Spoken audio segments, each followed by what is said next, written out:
And if Russell Brand comes on, in order to understand what he's saying, you do have to stop and watch and look and listen.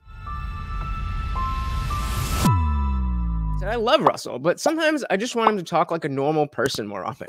Being verbose isn't a bad thing, but I'm also a plebe. Yes.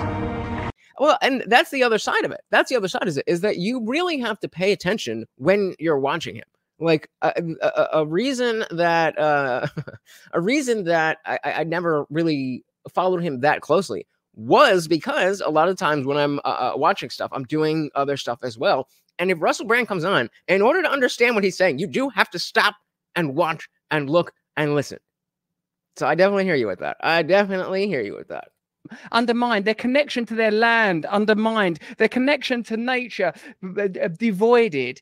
You start to realize that you're actually operating in quite a powerful territory. That while power is very serious and it has to work very hard to maintain its grip. So these organizations, does it surprise me to find that the British government, through the Department of Culture and Media and Sport, the very people that sponsored the new, rather draconian online safety bill, personally contacted the height of these allegations and attacks on me, contacted social media platforms and asked if I would be demonetized. But they're the body that regulates them. They have the ability to find those organizations. They're the very person who is sponsoring the online security bill. Pause for a second, just to make sure I understand what you're saying. So again, thank you, Tucker. I'm loving how Tucker is handling this so far. Let him cook. Let him do his thing. But when he gets a little too artsy, be like, wait, what are you talking about? We're plebes, remember? These accusations appeared. There were, I don't know if this has changed, but at the time, there were no names attached at all. You were accused anonymously of committing crimes. And then your own government, which you pay for, reached out without telling you to online service providers and media organizations and said, please kick him off and censor him and take his money away. Is that what you're saying? Yeah, that's before right. Any kind of trial, before any proof that you were guilty, before any names were attached. That happened. Yeah, and it's the same people that are sponsoring online safety bills, which amount to facilitating further censorship. But what a betrayal. Isn't that always the way it is? It's always the people who are trying to make things better that end up making everything worse. The first thing that comes to mind is a climate activist. Like, you're not helping anybody. So we said the executive class is trying to fulfill the needs of shareholders. The shareholders want endless growth, and that's insanity. So all the insanity in big business and government stems from that mindset. Bingo. Exactly. That's exactly what Vivek was talking about. Sponsoring online safety bills, which amount to facilitating further censorship. But what a betrayal by your own government. Well, it's astonishing if you regard your government to be in a position of service rather than a position of domination and control. I mean, that's a good point, that it's like, this is what you should expect from government, but this is what you should expect from government given where it is today, so far off from what it should be. Because you absolutely should be able to look at your government as in service to you. That's what it's there for, but not so much, right? But what's become apparent in recent years is what the nature of our relationship with government is, that they are there to rule and control and dominate. And whilst they may now do it with an aesthetic of care and with the... Hold on, because I whenever I try to put this word, E-S-T-H,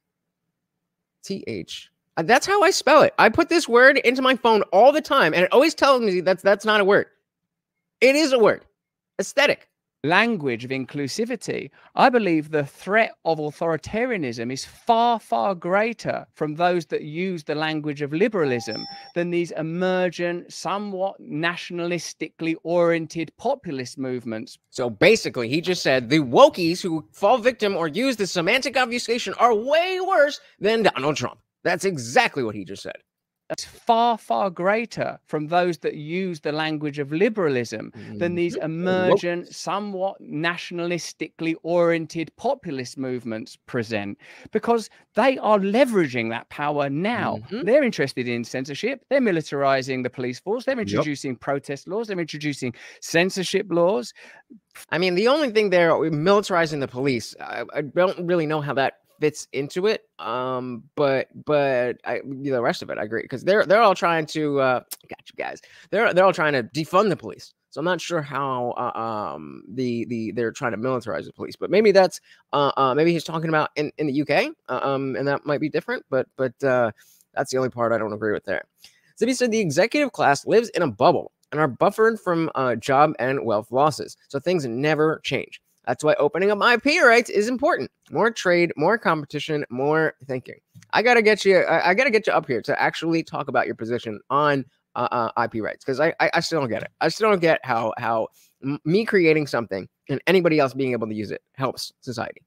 And maybe that's not your position. I completely misunderstand, but I do not get it. They are forced. They're introducing protest laws. They're introducing censorship laws.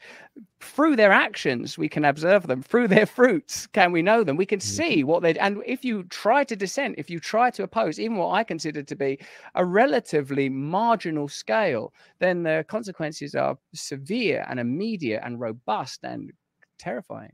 And that's what I mean when it's like maybe they didn't understand how many of the people would want to have answers, and that like all your shit's out there now.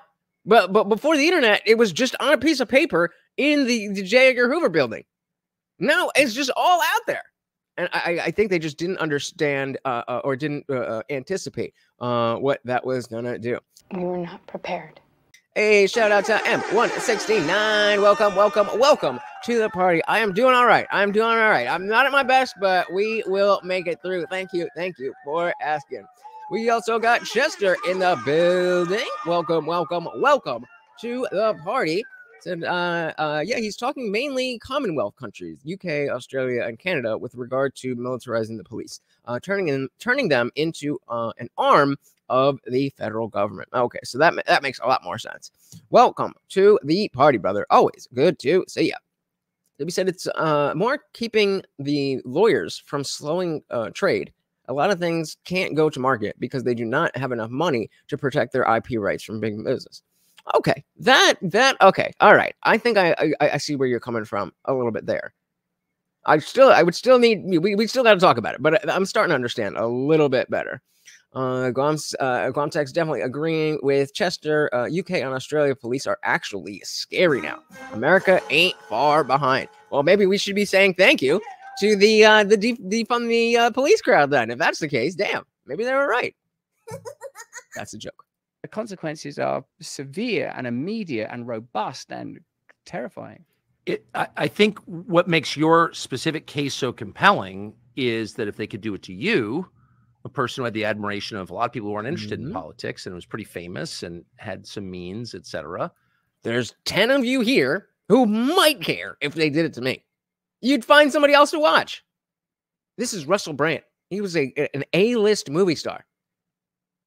And they took him down too. Thanks so much for watching, guys. If you enjoyed that clip, check out the full live stream link in the bio and catch me live every Monday, Wednesday, Friday, 8 p.m. Eastern. See you there.